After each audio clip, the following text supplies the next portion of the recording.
विद्युत चुम्बकीय तरंगों की जो प्रकृति होती है वो अनुप्रस्थ है। ठीक है ना। विद्युत चुम्बकीय तरंगों की जो प्रकृति है वो कैसी होती है? अनुप्रस्थ प्रकृति होती है। पहले ये ज्ञात नहीं था कि ये प्रकृति कैसी है, अनुप्रस्थ है या अनुदैर्घ्य है। आपको याद होगा, आपको जब हाइगेंस का तरंग सिद्धांत बताया गया था, ठीक है ना, याद आ रहा है? हाइगेंस का तरंग सिद्धांत। तो उस सिद्धांत में ये कल्पना की गई थी, ये माना गया था कि प्रकाश तरंगे जो है अनुदैर्घ्य हैं। अनुप्रस्थ और अनुदैर्घ्य में जो अंतर है वो आप जानते ही होंगे। अगर प्रकाश कणों के कंपन तरंग संचरण की दिशा के लंबवत हो रहे हैं तो ये ऐसी प्रकृति जो है वो अनुप्रस्थ प्रकृति होती है। और अगर ये तरंग संचरण की दिशा और प्रकाश कणों के कंपन की दिशा परस्पर समांतर है तो अनुदैर्घ्य, और लंबवत है तो अनुप्रस्थ होती है। तो पहले जो है अनुदैर्घ्य माना जा रहा था।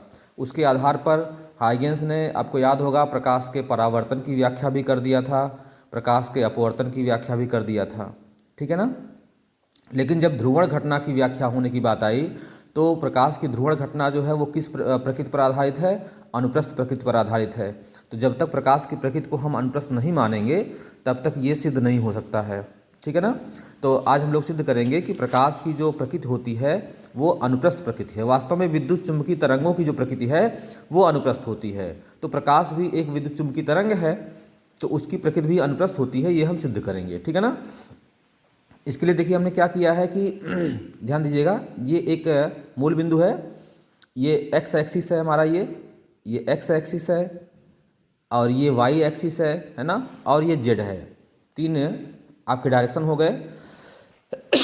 इसमें हमने क्या माना है, देखिए किसी भी चीज़ को सिद्ध करने की एक विधि होती है, उसको आप आगे जाके पढ़ेंगे, विरोधाभास विधि।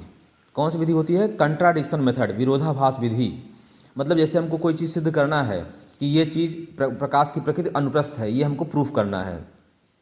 ठीक है ना। तो हम क्या मानेंगे? इसका उल्टा मान लेंगे।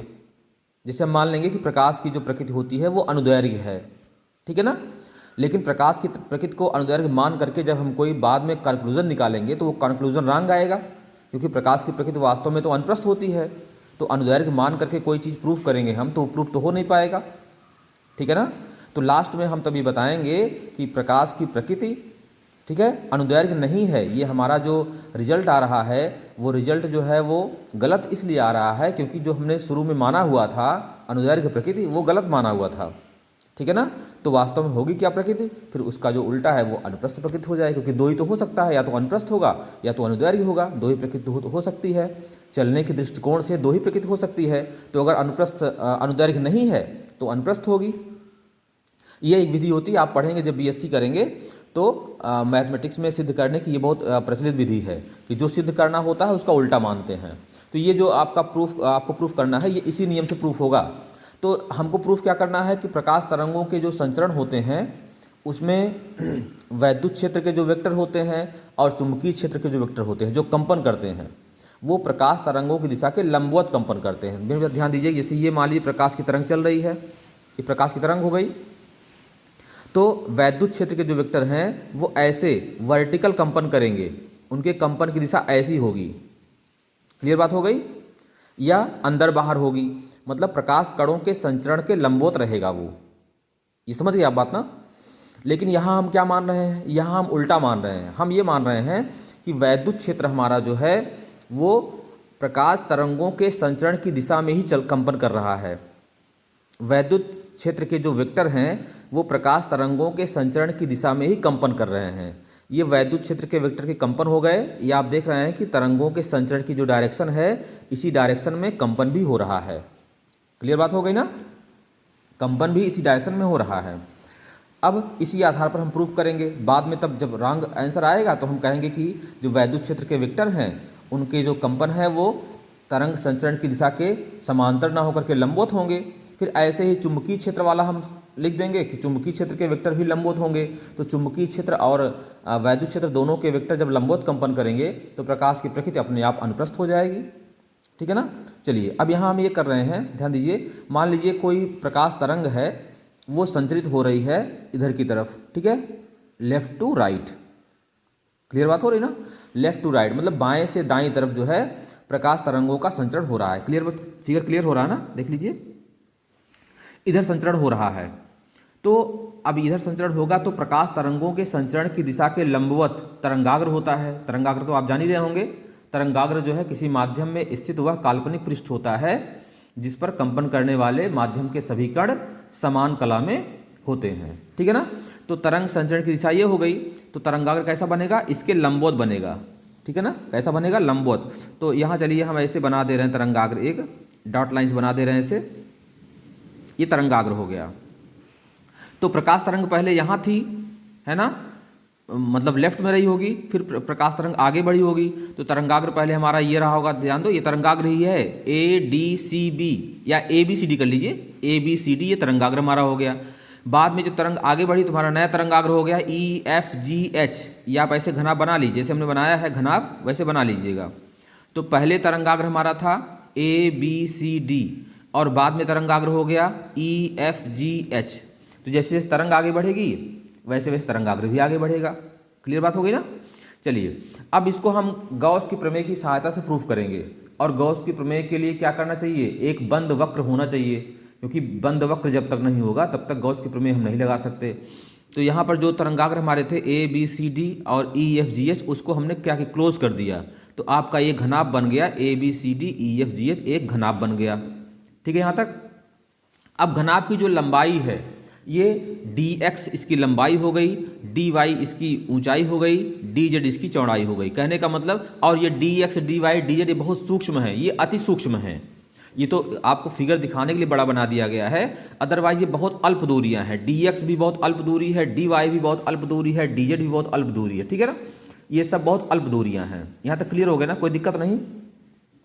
अब चलिए, जब कोई तरंग संचरित होगी तो वैद्युत क्षेत्र के वेक्टर जो है वो कंपन करेंगे। ठीक है, और जहाँ वैद्युत क्षेत्र होता है वहाँ पर वैद्युत फ्लक्स भी होगा। आपको पता है गॉस की प्रमेय के हिसाब से integration vector E dot DA है ना, वेक्टर E डॉट डी, ये देखिए integration vector E dot DA, integration vector E dot DA is equal to क्या होगा, 0। क्योंकि आपको पता है vector E dot DA is equal to क्या होता है, Q अपॉन एप्सिलॉन नॉट। यहाँ पर तरंग संचरित हो रही है, वैद्युत क्षेत्र के वेक्टर हमारे कंपन कर रहे हैं, लेकिन इसके बाद भी ठीक है वैद्युत फ्लक्स जो गुजरेगा यहाँ से शून्य होगा, क्योंकि इसके भीतर तो कोई आवेश है नहीं, और जो परिबद्ध आवेश होता है उसी का क्या होता है, Q अपॉन एप्सिलॉन नॉट गुना होता है। ये तो पता है ना, ये होता है। चूंकि इसके भीतर कोई आवेश नहीं है, इसलिए यहाँ से गुजरने वाला जो संपूर्ण फ्लक्स होगा वो क्या होगा, 0 होगा। तो vector E dot vector DA बराबर 0। सही यहाँ तक है ना। अब ये वेक्टर E डॉट DA ये संपूर्ण पृष्ठ से गुजरने वाला फ्लक्स मिला करके है। तो अगले स्टेप में हम क्या करेंगे, इसको हम वेक्टर E डॉट DA जो लिखा हुआ है इसको हर पृष्ठ के लिए अलग अलग कर देंगे। क्लियर बात हो रही ना। पहला पृष्ठ हमारा क्या है, मान लो ABCD ऐसे कर दिया, फिर हम दोबारा फिर वही लिखेंगे vector E dot vector DA, और यहाँ क्या करेंगे, अगला पृष्ठ हमारा क्या रहेगा, AEBF, AEBF यही पृष्ठ ले रहे हैं। जो पृष्ठ हमारे हैं कितने फलक इसमें होते हैं, 6 तो होते हैं ना, तो वही 6 फलकों के नाम लिख रहे हैं। वेक्टर E डॉट DA, अगला फलक लेंगे हम EFGH, ठीक है, plus vector E dot DA, अगला फलक लेते हैं, ठीक है, ये कौन सा है, BCGF, BCGF, फिर अगला फलक ले लेते हैं, कौन छूटा हुआ है, माफ़ कीजिएगा DCGH, vector E dot DA, और एक फलक और छूटा हुआ है इसमें, एक फलक कौन छूटा हुआ है इसमें, नीचे वाला ADEH होगा, ADEH, हाँ ठीक है, ADEH, vector E dot DA। तो ये जो हमारा संपूर्ण फ्लक्स था, ये देख रहे हैं ना, ये चीज़, ये संपूर्ण फ्लक्स था हमारा। ये संपूर्ण फ्लक्स 0 है, इसका मतलब 6 पृष्ठों से अलग अलग गुजरने वाला कुल फ्लक्स मिला करके 0 होगा। सबको हमने 0 कर दिया।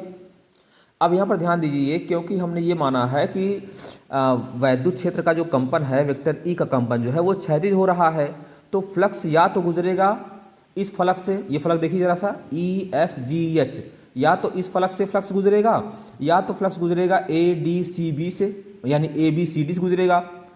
ठीक है ना, क्योंकि जो वैद्युत फ्लक्स हमारा कंपन हमारा जो हो रहा है वो प्रकाश तरंगों के संचरण की डायरेक्शन में हो रहा है। तो या तो वो लेफ्ट में होगा कंपन या तो राइट में कंपन होगा। तो तरंगाग्र या तो हमारा EFGH वाला काम करेगा या तो ABCD वाला काम करेगा। बाकी सभी जितने भी हमारे ये जो आपके फेसेस हैं, जो भी आपके पृष्ठ हैं, यहाँ से गुजरने वाला संपूर्ण फ्लक्स जीरो ऑलरेडी हो जाएगा।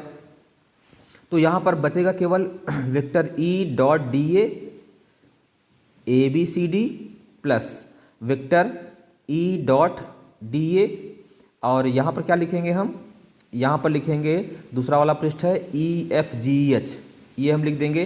दोनों का जो सम है वो जीरो हो जाएगा। वेक्टर E.DA ABCD और वेक्टर E.DA EFGH, इसका जो सम है क्या हो जाएगा, जीरो हो जाएगा। और बाकी ये जो आपके चार बचे हैं वो चारों अलग अलग जीरो होंगे। ये भी जीरो होगा, ये भी जीरो होगा, ये भी जीरो होगा, मतलब जो EFGH है ABCD छोड़ के बाकी चारों जीरो हो जाएंगे। ठीक है, यहाँ तक कोई समस्या नहीं ना। चलिए अब आपको पता है, देखिए इंटीग्रेशन यहाँ लिखेंगे हम ABCD, वेक्टर E है, वेक्टर E का जब घटक निकालेंगे तो कोई वेक्टर होता है। देखो कोई वेक्टर है, अगर वेक्टर A लिखा है तो हम कहते हैं AXI plus AYJ plus AZK, है ना। AX AY और AZ किसी भी वेक्टर के तीन घटक होते हैं, AX AY AZ।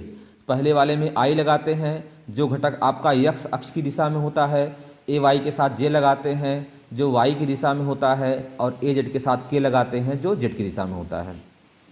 तो वैसे ही वेक्टर अगर हमारा E है, ध्यान दीजिएगा, अगर वेक्टर E है तो वेक्टर E के भी घटक हो जाएंगे EXI plus EYJ plus EZK, यही तो होगा, ऐसे घटक हो जाएंगे। लेकिन क्योंकि हमने माना है कि वैद्युत क्षेत्र हमारा क्या है, हॉरिजॉन्टल चल रहा है, तो इसका जो वर्टिकल घटक होगा, मतलब जे की दिशा में, मतलब वाई की दिशा में, और के की दिशा में, ये दोनों जीरो हो जाएगा। तो वेक्टर ई को हम क्या लिखेंगे, EXI। तो यहाँ पर वेक्टर ई जो लिखा हुआ है, यहाँ क्या लिख देंगे, EXI। ध्यान दीजिएगा, EXI। क्लियर बात हो गई, ये EXI हो गया। अच्छा, और DA, अब देखो DA क्या है, ये क्षेत्रफल सदिश है। DA क्या है, ये क्षेत्रफल सदिश है।